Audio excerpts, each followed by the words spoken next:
Good day, and welcome to another edition of the Military and Foreign Affairs Network. I am your host, the voice of reason. And today we're going to continue our coverage of the ongoing civil war taking place inside of the former state of Ethiopia. So, what is happening now as we speak within this ongoing conflict? So, we have come to the understanding that Abiy Ahmed has decided to depart the capital of Addis Ababa and has since flown to Turkey.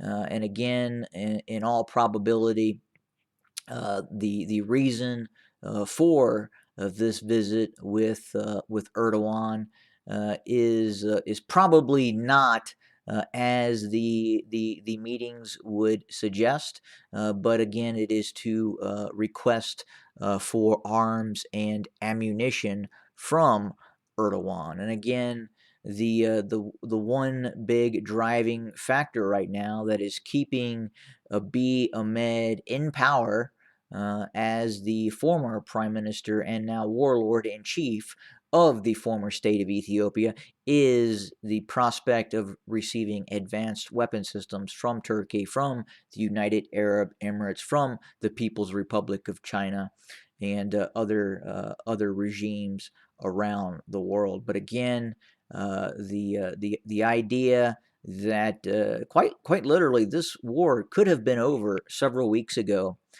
if not for the deployment of significant drone assets by Turkey, by the People's Republic of China, is fairly significant. And as we speak, Abiy Ahmed is in Turkey, groveling for more weapons and items that can help him remain in power. And while he is in Turkey, groveling for those weapons and armaments, the civil war continues. Vast areas of the Oromo region are now under the control of the Oromo Liberation Army. We continue to get information that we are seeing upticks in Oromo Liberation Army activity. While we're not seeing a direct attack on Addis Ababa, also known as Fin, we are seeing the Oromo Liberation Army very much active throughout the rest of the Oromia region and other areas outside or just outside of the Oromia region.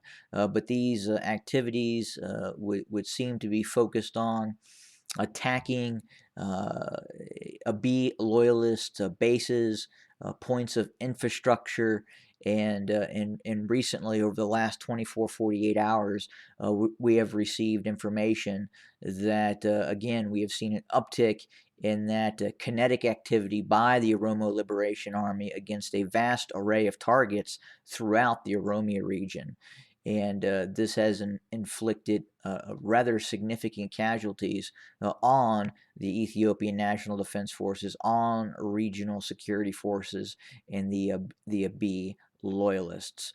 At the same time, Abiy Ahmed is facing a two-front war in the form of engaging the forces of the Tigrayan Defense Forces right now, who have stymied the Abiy loyalist advance on Waldea after inflicting a significant amount of casualties. And I'm sorry, I was just chuckling at a comment I had received earlier about saying significant, and a dollar for every time I said significant, he would probably be a wealthy individual. So obviously, I'm repeating myself. But again, in terms of the idea that Abiy Ahmed right now is fighting a realistically a two-front war, in which both of these fronts have relatively the same goal, and that is the removal of the Prosperity Party and Abiy Ahmed from power. And one could say that given the population of the Tigray region of around 6 million people and the rest of Ethiopia at around 90 million people, that if this were to be a war of attrition, then in fact the Abiy loyalists could quite possibly in the long run win this war. Now, the problem with that is that slowly The Abiy loyalists are not becoming Abiy loyalists. So every day uh, in this war of attrition that is occurring, not just in the Tigray region, but again in other areas as well, you see significant upheaval and rebellion against the current government. And as this continues, as you see inflation, as you see the economy start to collapse and implode upon itself. The Abiya loyalists that were loyal today, 1 week from now, may not be an Abiy loyalist, but in fact they may be designated as a opposition target and now a TPLF sympathizer, finding themselves in prison and or incarcerated. So again, the idea that Abiy can win a war of attrition uh, could be, in fact, a miscalculation. So, again, as long as this conflict continues, Abiy Ahmed and obviously his backer, Isaias Afwerki in Eritrea, are going to continue to lose support. And at the same time, peoples inside of the former state of Ethiopia are beginning to understand the level of support that is being provided to Abiy Ahmed by Isaiah Afwerki, and at the same time, they can also see and have the ability to see a lot of what has been done inside of Eritrea is now being done inside of the former state of Ethiopia in terms of the methods being used by Abiy Ahmed to institute his totalitarian regime, in which, in all probability, he will probably not want to leave power. And we have actually received reports and intel on conversations that have occurred within the inner circles of government that would suggest that is the very plan indeed.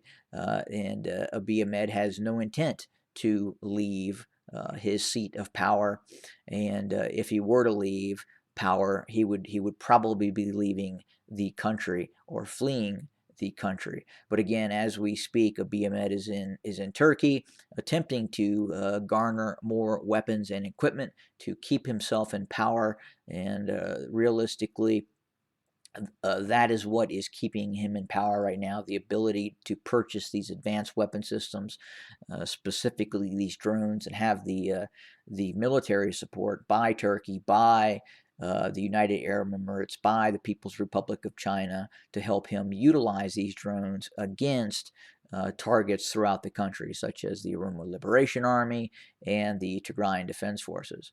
At the same time, we're starting to see quite possibly a shift in some of the strategy by the Abiy Ahmed regime. So we have seen very recently, within the last 24 hours, what you could define as the carpet bombing of a city in southern Tigray, in which a marketplace was hit and well over 100 casualties, both killed and wounded, were inflicted by these aircraft dumping bombs on the city of Alamata. That is right where my circle is currently circling.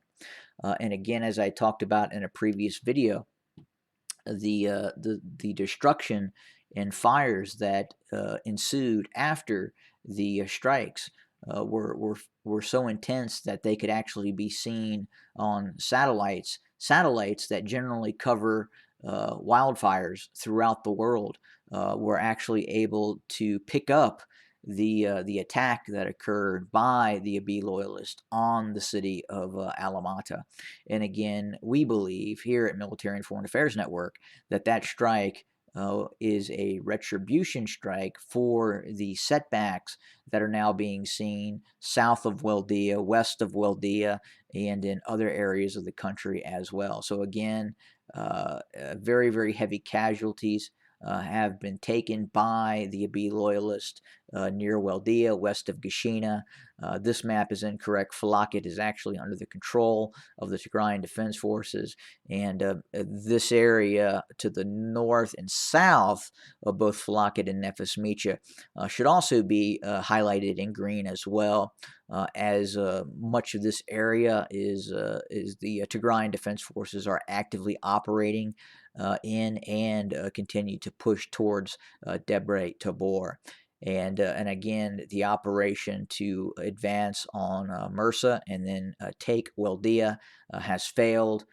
These units apparently that are based, or not based, but have moved into Dese and Kombolcha are no longer responding to orders in terms of launching attacks further north.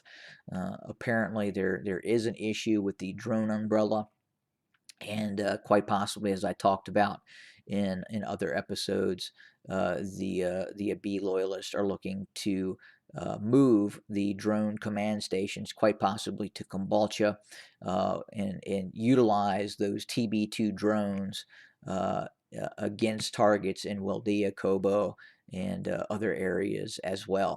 But again, that is the current status on the ground. Are we going to see more carpet bombing attacks by the Abiy regime on targets in the Tigray region, and quite possibly in the Oromia region as well, if in fact that has not already started to occur? Again, obtaining information in many of these areas is very difficult, and as strategy change, it's very difficult at times to get a good picture of what is actually happening in terms of some of the tactics that are being utilized in the ongoing conflict. Could we start to see the use of barrel bombs by helicopters from the Abiy Ahmed regime, the likes of which we're seeing in the Syrian civil war? I think that is quite possible.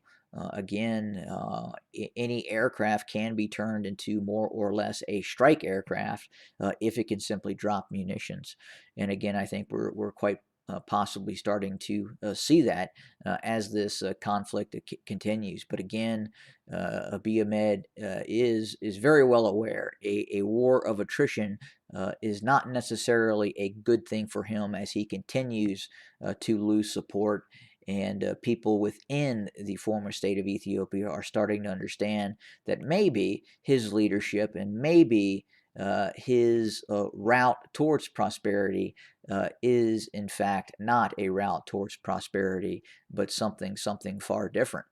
And again, that is just simply what inherently people would start to think in a long term, very violent civil war, in which you start to see both the civil structure of society start to collapse, and then obviously the economy as well. So again, very difficult for a democratically elected leader to remain in power under those conditions. Now, obviously, we are seeing things in Abiy Ahmed that would indicate that he is turning more into a warlord and or a despot, much like Isaias Afwerki in Eritrea, his benefactor and mentor. But again, that is simply what appears to be occurring at this stage of the conflict and his leadership. But again, we will continue to report and have more information very, very soon. Events are still very, very fluid. We're watching a number of issues right now, and obviously we will have more information very, very soon. Have a good day, everybody.